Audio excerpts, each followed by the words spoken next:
Bienvenue dans cette nouvelle vidéo de Strike Team, j'espère que vous avez la forme et que cette semaine s'est bien passée. Je vous fais une vidéo rapide sur un script de TradingView qui s'appelle Support Resistance Channel qui va vous permettre de visualiser directement les supports et les résistances sur votre graphique. Alors c'est un script, donc il peut y avoir des bugs, c'est pas une fin en soi, et bien sûr un indicateur ne doit pas être utilisé seul, ça doit être plusieurs indicateurs qui doivent être regroupés pour donner à la fin un signal en fonction de votre style de trading et de votre style d'investissement. Donc c'est pas à prendre au pied de la lettre. Et comme tout script, il peut y avoir des bugs, des fois des faux signaux, voilà, des erreurs qui peuvent arriver. Néanmoins, ce script va vous aider notamment pour les débutants à retracer directement, à voir visuellement les supports et les résistances. Imaginons que vous avez tracé, là on est sur le Nasdaq, l'indice.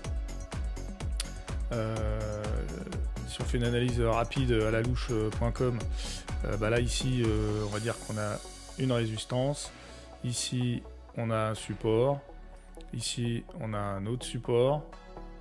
Voilà, bon, c'est pas très, voilà, c'est fait comme ça au pied levé, un peu à la louche. Et donc par dessus on va aller claquer le support resistance channel. Donc ici, celui-là, le tout premier Support Resistance Channel.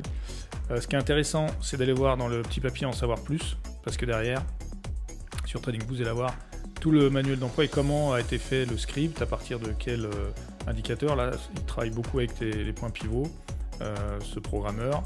Si vous êtes un peu codeur, vous avez tout le script ici, tout le code source, ce qui peut être intéressant aussi à récupérer et à sauvegarder. Donc vous le récupérez, vous le mettez, moi je le mets en favori, et ensuite vous l'affichez sur l'écran. Et donc ça vous donne ça. Donc ici on a bien le support qui apparaît en gris parce qu'il est limite en train de se faire, voilà, il se fait travailler. La résistance, on a une toute petite ligne, une toute petite résistance parce que là c'est l'ATH du Nasdaq. Donc il n'y a qu'un point haut qui valide en fait la résistance, donc la ligne est toute fine mais elle est là. Du coup ici voilà, on a aussi ce support ici, un autre support ici qui doit être en rapport avec des points précédents. Et donc voilà, ici ce qui est intéressant aussi, vous avez les points hauts qui se matérialisent avec des H rouges comme high et les points bas qui se matérialisent ici avec des L verts comme low.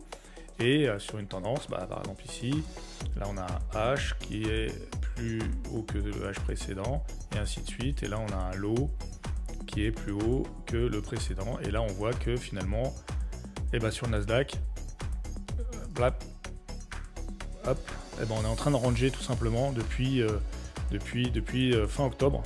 Il ne se passe absolument rien. On a fait un ATH certes, mais après voilà, on range. Et voilà, là on est en range. Voilà, typiquement. Et derrière, si on casse cette résistance, on tombe, on a de fortes probabilités de tomber en bas. Ici en bondi, d'aller remonter en direction de cette résistance. C'est de l'analyse graphique à la louche, comme vous le voyez. Maintenant, voilà, ça peut vous aider, ça peut être une aide, moi que je trouve intéressante. Voilà, si vous avez des questions, n'hésitez pas. Je suis à votre disposition et on se retrouve très bientôt. Gardez la pêche. Ciao!